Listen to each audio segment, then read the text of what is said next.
Nothing illustrates America's breakdown like the way the president's hometown celebrates its holidays. Memorial Day, 12 dead, 56 wounded. The 4th of July, 10 dead, 53 wounded. Labor Day, 9 dead, 46 wounded. This kind of third world carnage has become absolutely normal. If the president held a press conference every time multiple people were murdered by criminal gangbangers with illegal guns in Chicago, we'd hear from him almost every day. Instead, he says nothing. And the untold secret in Washington is that he has all the laws he needs to stop the bloodshed now.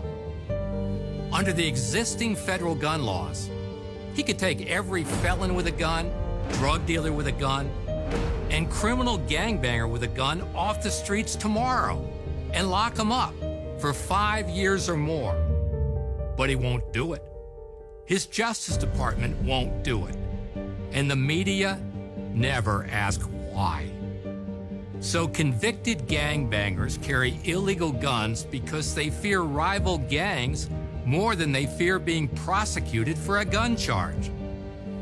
Every police officer on the streets in cities like Chicago, Baltimore, and Detroit knows what it's like to get called to a murder scene, knowing full well who did it, because the killer was in the back of their car yesterday or last week. Thugs like Darius Brown, who was supposed to be serving a 10-year sentence for second-degree felony robbery, but got let off with 5 years probation.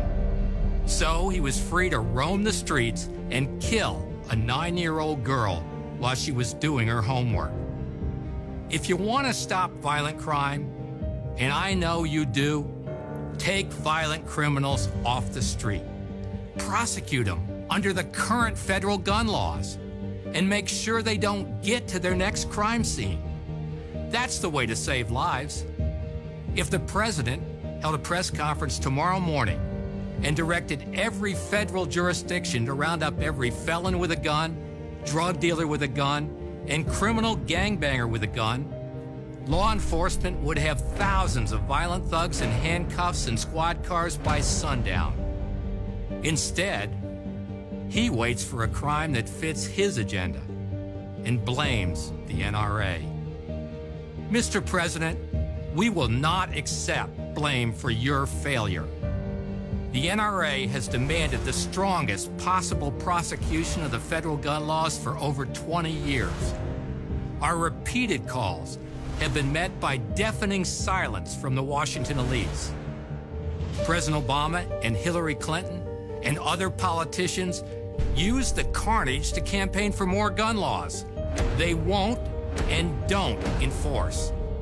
And the good, honest Americans living out in farm towns in Nebraska or Oklahoma, or working 2 jobs in inner-city Chicago or Baltimore, people who keep their heads down, raise their kids, and just try to do the right thing, they see through it all.